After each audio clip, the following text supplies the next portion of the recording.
All right, so we're going to discuss the outcomes of what came from the Black Business Summit of 2019 in just a moment. It's quite a title, Economic Transformation within the context of the Fourth Industrial Revolution. I'll be speaking to the President of the Black Business Council in just a moment. Sandile Zungu, good to have you with us here on News 9. Thank you for having me here. There's quite a lot to get through, and I do want to unpack this for viewers. I do actually have the program with me, and there's a reason I've actually brought the program on set as opposed to just writing up some notes, but I'll get to that in a moment, Mr. Zungu. I just want to go back to this issue, what seems to be a bit of an ugly spat between yourselves and Busa. Now, before you do answer, I just want to read just 3 quotes, if I may, and you can respond.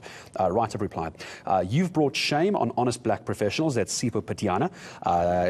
It's a personal vendetta was your response. And Sipho Patiana going on to say that the BBC or Black Business Council leaders are apartheid-era pimps. Not a lot of love at the moment. What's happening?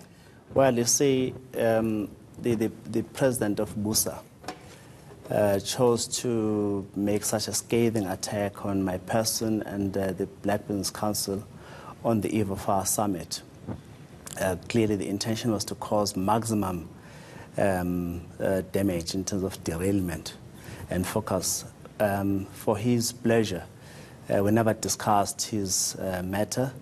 There was no time. We didn't have time to waste. So as far as we're concerned, it's a matter that is a sideshow. We're very focused on discussing matters at hand, and that's what we're focused on, to transform the economy going forward. And I'm sure many people will agree to you. And we're going to discuss how that's going to happen now. We'll go through the program in a moment. I'm just wondering, why do you think this has happened? It's two very, some would argue, credible business leadership as far as black business in South Africa is concerned. Where is this falling over? If you're both seemingly working towards the same thing, how is it so vastly different? Just take me into your confidence. Well, you remember, Black Business Council was by and large comprised of organizations which were at some stage members of Busa. And they left in drove because they felt Busa was not focusing itself on transforming economy. Quite clearly, we went through a patch and we are in a rebirth phase. And we're doing that so well. We are having traction. South Africa is taking us seriously once again.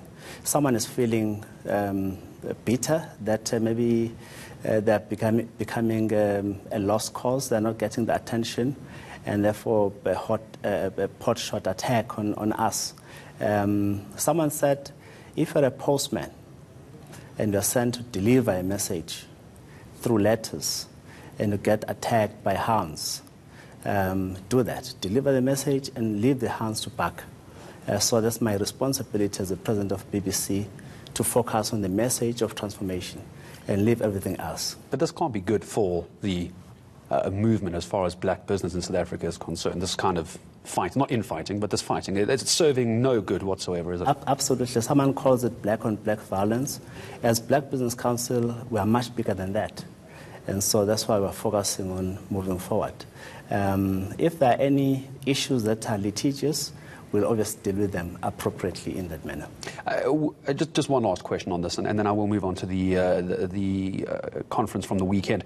One comment was that it was your close proximity to former President Jacob Zuma. Tell me about that. Do you think the proximity to the former president has caused you personally damage, or the economy perhaps? No, absolutely. I mean, like former President Zuma is someone that I've known for more than 2 decades. You know, when he came back from exile in 1990, I was a political education officer in a branch called Mapita branch at Umlazi. And he stayed in our branch. As many political leaders, we, as call it the inzals, had the responsibility to help them to acclimatize and to perform the responsibility of negotiating the peace in our country. If that is a sin that I helped, and I helped the leaders as we were tasked to help them settle down, I'm happy to be crucified for it, and I make no apology whatsoever about it. Off the back of all of that, you've obviously now got the charge of looking after the BBC, and you've had this incredible Black Business Summit. Many people calling it a success. A lot of questions still coming out of it. We want to discuss now the outcomes of this. Now, I mentioned in a moment when I started talking to you that I have this with me for a very particular reason. It's very well presented, but I can't help but notice that the BBC obviously wouldn't put together a program in an ad hoc manner. Things are being done very strategically to have certain people in certain discussions and certain panels. And day one program, session one, and this is, I think, what is so important to so many people ahead of the elections, is unpacking the vexing question of land expropriation without compensation. That is session number one. I imagine, then, it is utmost of importance to you. Yeah, most people asked, what does Black Business Council have to do with the land question? Obviously, we see the land question as very important to all of South Africa's people, black and white. And we also see it as a very critical issue on the economy because agro-processing emerges from land usage. And we feel as a Black Business Council, we have a huge responsibility to ensure that the land question is addressed correctly and land is used for productive purposes, and that transformation can emerge from this issue. How? In a positive way. It's a lovely topic. How does this work now? Because we had a bite earlier. I'm sure you're following politics obviously very closely. Freedom Front Press leaders are saying they're completely against land expropriation and BEE the way it's being done. What do you tell their supporters perhaps watching this evening, and what do you tell people who perhaps are supporting that mindset that land expropriation is not necessary? Well, land expropriation is going to happen. The question of compensation or no compensation, as a Black Business Council, we are neither here nor there. But land expropriation must happen because the land ownership patterns still resemble the colonial era and apartheid era. And all the efforts that have been put in place in the past, such as willing seller, willing buyer, market-related prices, have not yielded the kind of results that we ought to have seen by now. I'm told that only 5% of land that were not in black hands in 1994 have now become. So that's too slow a pace of transformation. So our view is that land is a very emotive issue, but it must not be a blunt instrument that is used to bludgeon people and make them feel small. We must actually use land to ensure, one, that there's food security. We're not found wanting where we import bread because there's no one who's growing wheat, for example. Such that we have to take our country to a better level in terms of productive capacity using agro-processing. And we believe that if we use modern technologies,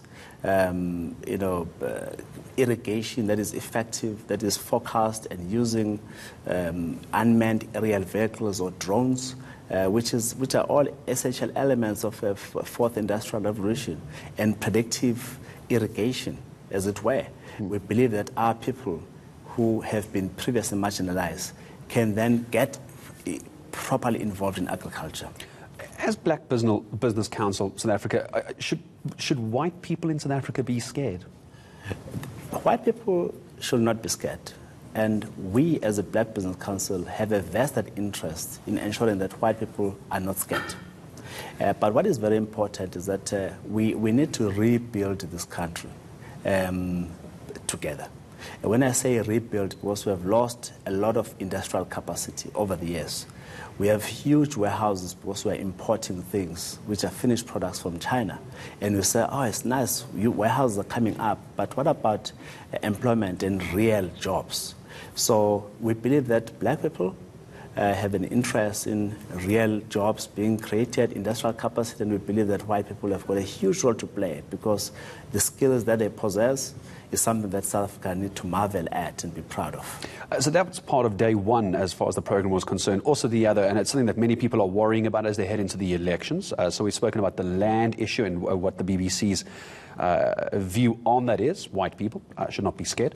How do you deal with corruption in society. I know that's your talking point, dealing with corruption in society. I can just imagine viewers at home going, no, Gareth, ask the question, how do you deal with corruption in government? Then we'll talk about corruption in society. You can't separate those two, surely. No, you can't separate it. No, the narrative that says corruption is in government is a very false and misguided narrative, because recent examples will tell us all that Steinhoff is not government, but Steinhoff robbed public servants of their monies. PAC lost a lot of money with Steinhoff.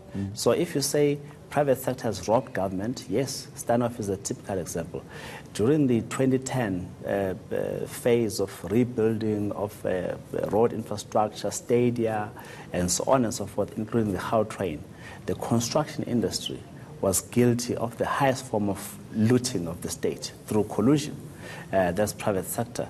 If you look at the likes of Bosasa today, where a white company masquerading as an empowered company, Bosasa, and you have corrupt individuals on the other side of the equation, you find a very pervasive and very disgusting form of corruption.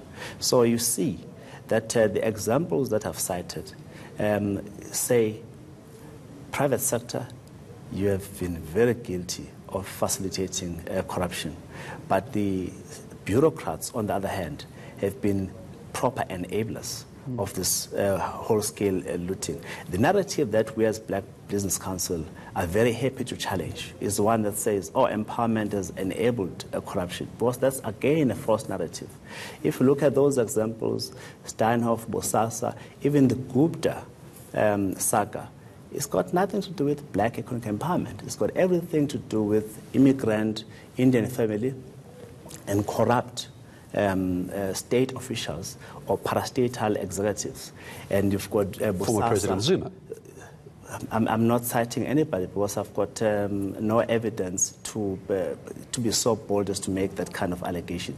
But what is obviously presented in the Zondo Commission says maybe at some stage the president may want to make a representative himself, because he's being either implicated or he's being lured into. Obviously, please explain yourself. Shouldn't the captain of the ship at the time, before it went down, as some are suggesting it was during the Zuma years, come forward and speak? Would you advise him to?